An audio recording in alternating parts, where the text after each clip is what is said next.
in the House, and it passed by a pretty good vote, and then it went over to the Senate, and it passed in the Senate. Now, this is a little bit different because it is a change in the Constitution. So therefore, it's a much different path that it takes. You may have noticed that there was a large, I don't want to call it an advertisement, but a legal notice in your paper.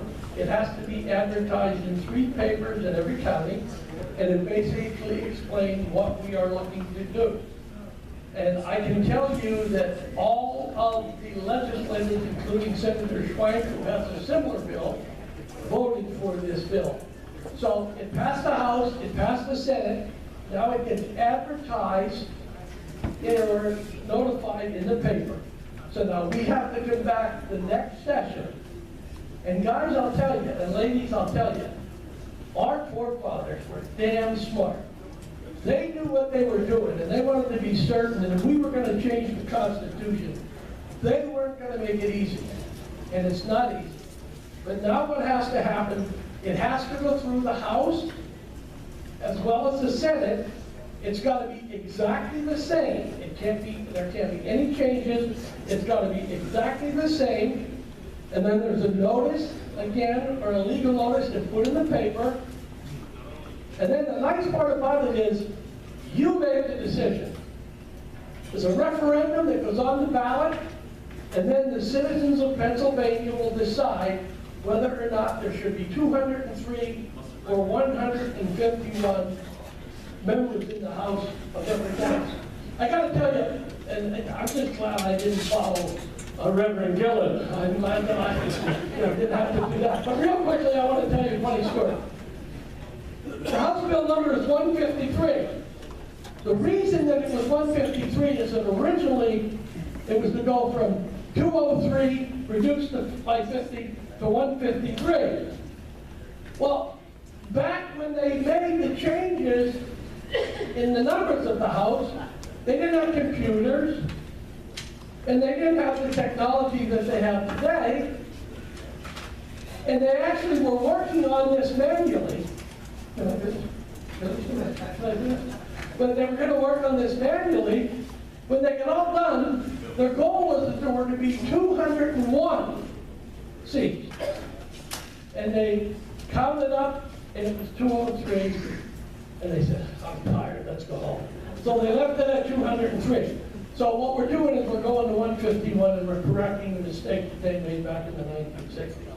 Again, just in closing, I will say, this Berks delegation works well together. I'm very proud of the fact that we work well together. We represent the people of Berks County, and we do the best that we can in representing your values. Thank you so much for what you do. I appreciate that.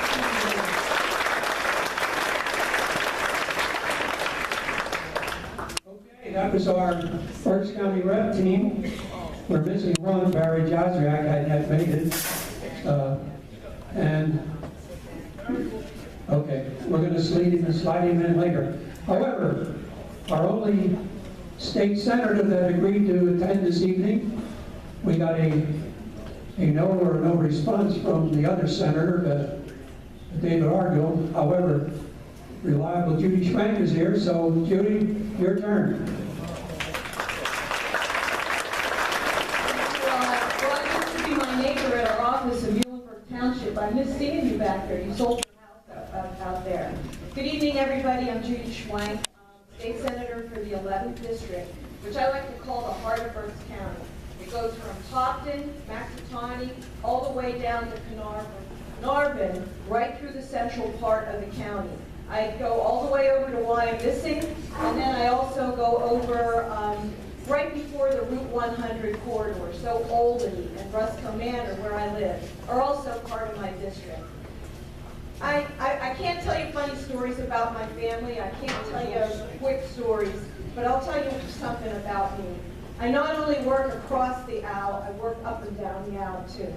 Anything that I've ever been able to accomplish in the Senate in my 5 years there, and I've had some bills I'll tell you about, I've done because I've worked with people. I've asked Republicans to assist me with getting bills. We've worked together. I'm one of the 4 prime sponsors on property tax elimination. Before I even ran, I talked about that. And folks, that only gets worse. It's not just a talking point for me. Every day, this becomes more and more of a problem, and something that we finally have to get over the finish line. And I'll be working to make sure that it does. Just the other day, we signed a bill that I authored, which legalizes hemp in Pennsylvania. You know what hemp is?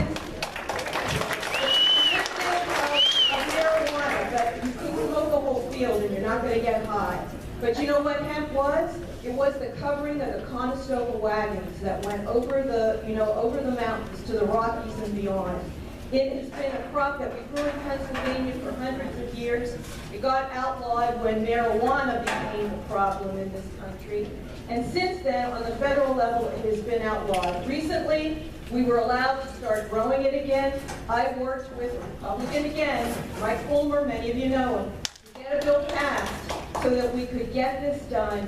Farmers next year are going to be able to put hemp seeds in the ground. We import $2 million worth of this stuff every year into this country from China and from Canada. We can grow it here. We did. We have Hempfield Township. We have all of that named for hemp because we grew it here. So that's something I got done. And then locally, Barry Joswiak and I worked to make sure that we got some funding for that vacant land at the airport that could be converted into an industrial park so we can get manufacturing jobs. Look, IBM isn't going to locate here. We're not going to get a big pharmaceutical company. But we have strengths. We still build stuff in Berks County. We make stuff. So we would have a place for small manufacturers. We figure there could be about 800 jobs there. You might have read about the Glidden site in the paper this morning. The one that used to be the paint factory that looks like a scene out of the movie from the Planet of the Apes.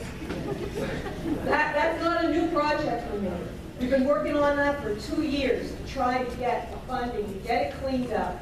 We have a laundry plant that wants a commercial laundry, that wants to come in there, about 75 jobs that would be there. I like to work behind the scenes. I like to work with people. I don't like to be so political. But I want you to know that I'm going to continue to work no matter what anybody's persuasion is. This is my home. This is my county. This is where some of my children live and my grandchildren. And I know you feel the same way about it. And I want you to know that my office is open to you. My services are open to you. There's so many things we can get done here. More things I can tell you about. The last thing I'll ask you, which nobody else did, if you're going to go and vote, please cast a vote for me. I'd appreciate it. Thank you.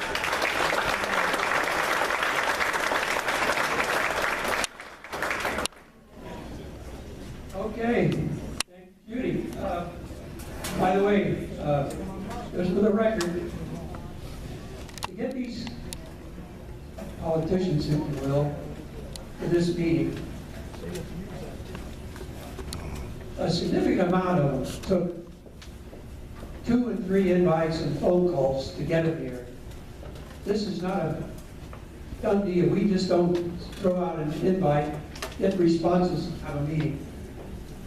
We did a lot of work to get these folks here. And because they're here, I'd like you to understand that people that are not here, state reps, including Tom Gallagher-Jerome, we got no response. Hey, Disappointed. you got a surrogate here. Chris Well, my rules were set on the email that said surrogates were for U.S. Senate and the President. All the others would be the candidate. I did get one last request yesterday, I guess, for a state office, which was John Rafferty. I bent the rules because of the situation. I said I'd let somebody speak on his behalf. Other than Tom Jerome, I got a no from Jim Cox, who doesn't attend many of our events. Dave Maloney, he has helped us more than once, although he was a no. So, just for the record. Now, there are some say I couldn't hit a curveball, but I played ball. They might be right. Tonight I just got another curveball. Next on my agenda was the Auditor General's. Both the Democrat and the Republican responded with yeses, but I think I was just told that neither one is here. Is that still the case? I guess it is. And moving down my agenda, the next one on my agenda is our state treasurer. Is Otto ready to roll? You bet. Okay.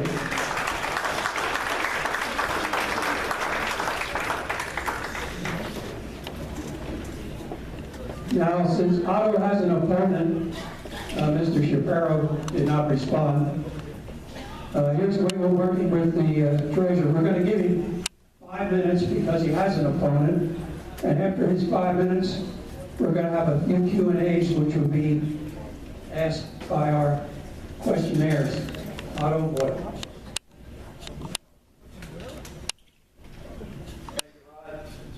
Good evening, fellow Patriots, and good evening, fellow deplorables.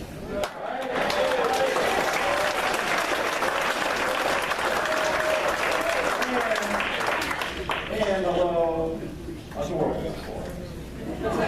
We're irredeemable also. And irredeemable. I'm Otto Boyd, and I'm running for state treasurer. I was the first statewide candidate to come out and endorse Donald J. Trump for president of the United States. Let me tell you something else. I will not waver, nor will I back down, period. And neither can we. I'm not a politician, so I need notes. There's 3 reasons why I support it. Probably the same 3 reasons, among others, that you do. Aside from the Supreme Court, he's going to take care of our military. He's going to make our military stronger. There's a lot of veterans in here, so one, Fantastic Storm veterans, so let's give a shout out to all the veterans that are here.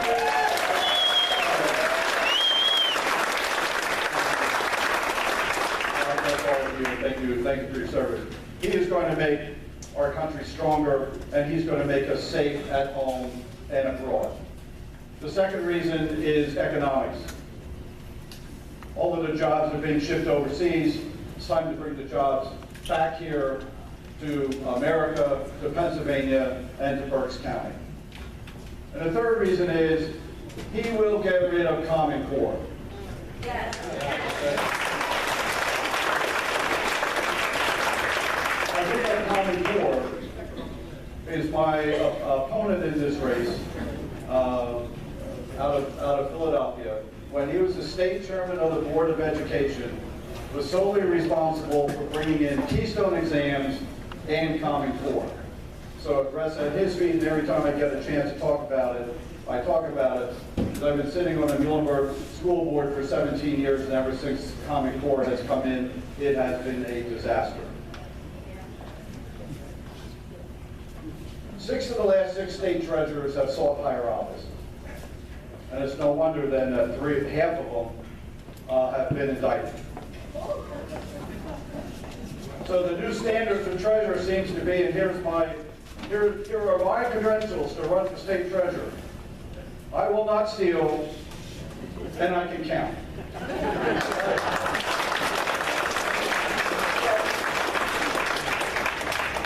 How is that for a new standard in politics?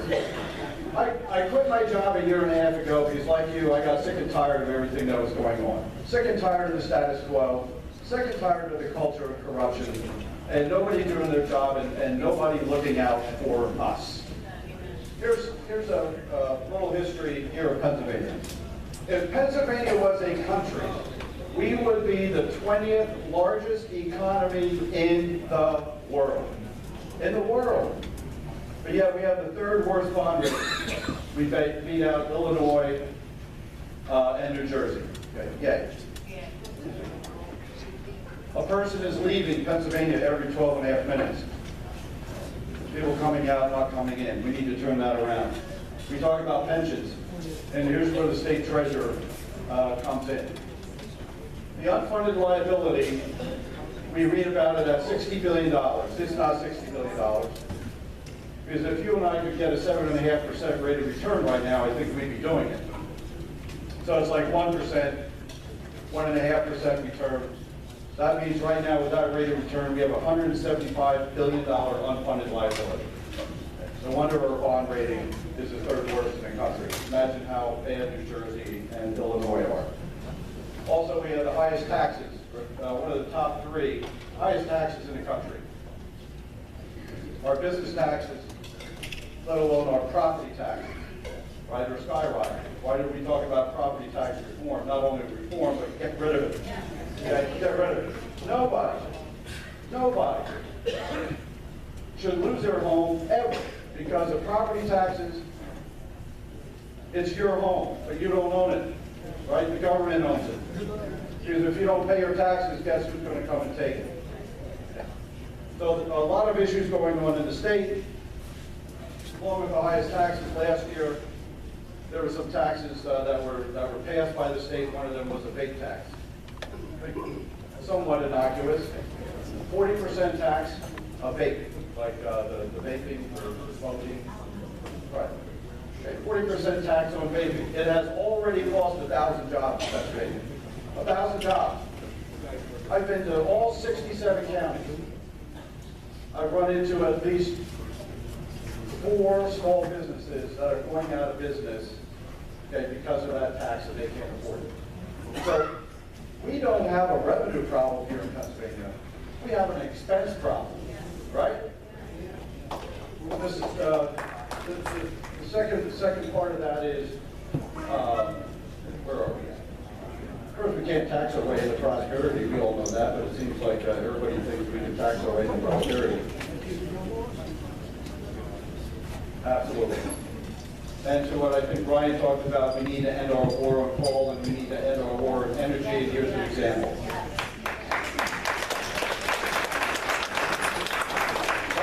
Procter & Gamble employs about 5,000 people in northeastern Pennsylvania, one great example. They have a $17 billion energy cost per year.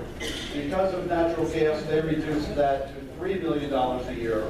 They are now the only plant in America that is expanding and hiring people at good paying jobs. So we need to get the pipeline from Pittsburgh to Philadelphia, because right now, it leaves Pittsburgh, goes down to Mississippi, around the Gulf, around Florida, up the East Coast, and then docks in Philadelphia. How stupid is that? So all of the jobs that we can have all across Pennsylvania, in Beaver County, they put in a shell cracker plant. Over the next 10 years, that's going to employ 6,000 people when it's up and running, 600 to 800 people. We need more plants like that all across Pennsylvania, because what happens then if people start coming into Pennsylvania, what happens when they come into Pennsylvania? They buy homes or they rent properties, they buy appliances, they get their carpet, they buy their jobs. You need to hire a repairman to come fix the water heater when it breaks. So it follows down the line. So yell at me, it's how long? 30 seconds, I'm done.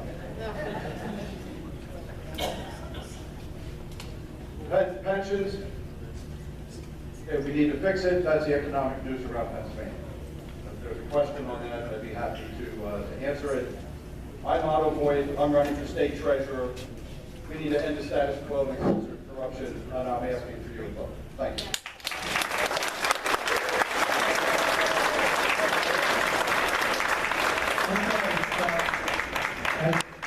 Is this mic on now? I guess it is. As we said, those were the opponents. We were going to allow some Q&A time. And the board put together 3 key questions. 2 of them didn't touch. 1 he did. But we'll ask all 3. 1 he didn't touch, he can minimize the response. But when you ask the first question, how do you do there? I would like to ask the first question. Since the office is custodian of state money, $100 billion, according to the paper, what could you do to prevent the public pension system deficit from getting out of control? Everybody hear that?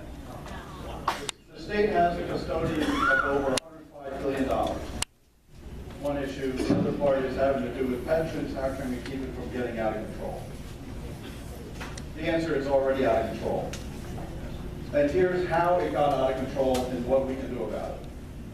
The previous treasurers, I mentioned 6 out of the 6 sought higher office. So they are paying off their cronies to get the contracts to invest the money. 46% of our pensions are intentional.